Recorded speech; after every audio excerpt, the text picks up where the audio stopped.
पहला अध्याय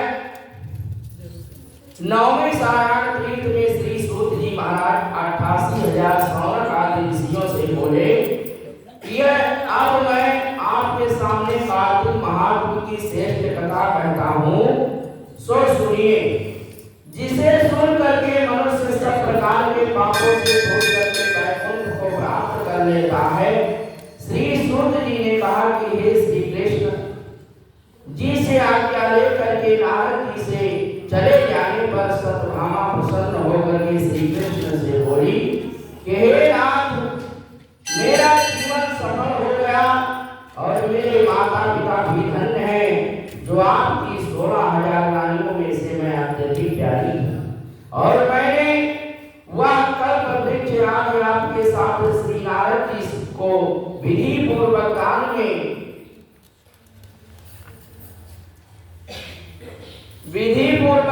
में ले लिया हूँ, परंतु वही कल्प वृक्ष मेरे घर में सदा लहराया करता है और जिसके बात को मृत्यु लोक में कोई भी स्त्री नहीं जानती है। हे स्वामी, अब मैं आपसे पूछना चाहती हूँ कि सो विस्तार पूर्वक कहिए, और जिसे सुन करके मैं आपने हित कार्य करूं और जिसके करने से कल्प पर्यंत भी आप मुझसे विमुख ना हो सके।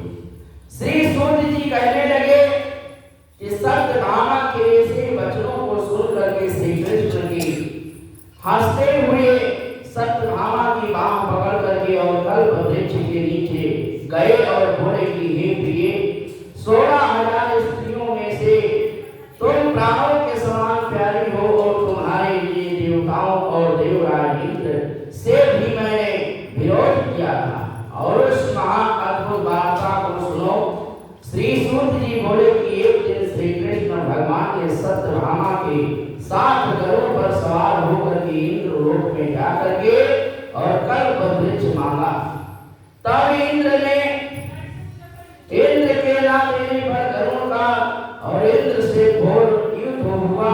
और हे प्रिय, जब मैं तुम्हें हर चीज दे सकता हूँ तो हर एक कार्य पूरा कर सकता हूँ, तो क्या तुम्हारे आश्चर्यजनक प्रश्न का उत्तर नहीं दे सकता हूँ। बोलिए श्री लक्ष्मी नारायण भगवान की, श्री राधा कृष्ण गोविंद भगवान की। तो क्या तुम्हारे आश्चर्यजनक प्रश्न का उत्तर नहीं दे सकता हूँ। या सुन करके सत्यभामा बोली कि हे प्रभु, पूर्व जन्म में मेरा कैसा स्वभाव था और किसकी पुत्री थी, और मैंने कौन से दान व्रत या तप नहीं किया और जिससे मुझे मृत्युलोक में जन्म लेना पड़ा, और ये से कौन से शुभ कर्म किए कि यहाँ आकर के आपकी अर्धांगिनी हुई और आप गरुड़ पर सवार होकर के मुझे साथ में लिए इंद्र आदि देवताओं के स्थानों में फिरते हो। तब भगवान बोले कि हे कांते, तुम पूर्व जन्म में किसकी पुत्री थी, कौन से पुण्य और व्रत आदि तथा शुभ कार्य तुमने किए थे, वह सब कहता हूँ। पूर्व समय में सतयुग के अंत में मायापुरी में अत्रि गोत्र में वेदों और यज्ञों का जानने वाला देव शर्मा नाम का एक ब्राह्मण रहता था, और वह रोज अतिथियों की सेवा, हवन और सूर्य भगवान की पूजा किया करता था।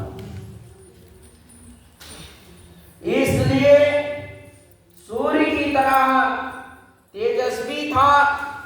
और उस ब्राह्मण के बुढ़ापे में एक गुणवती नाम की कन्या हुई, और जिसका विवाह उस पुत्रहीन ब्राह्मण ने अपने चंद्र नाम के शिष्य के साथ कर दिया, और वह दोनों पिता पुत्र की तरह रहने लगे।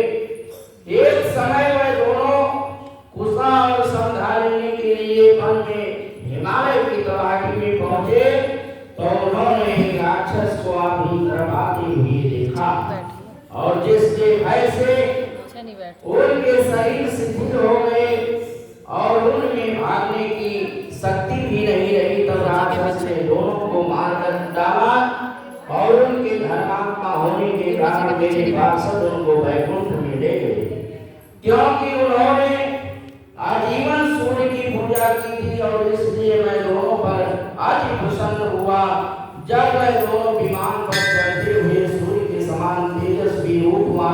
चंदन और माला धारण किए हुए वैकुंठ में आए, तब मेरे पास दिव्य भोगों के भोग भोगने से बोलिए श्री लक्ष्मी नारायण भगवान की, श्री सत्यनारायण भगवान की, श्री राधा कृष्ण गोविंद भगवान की।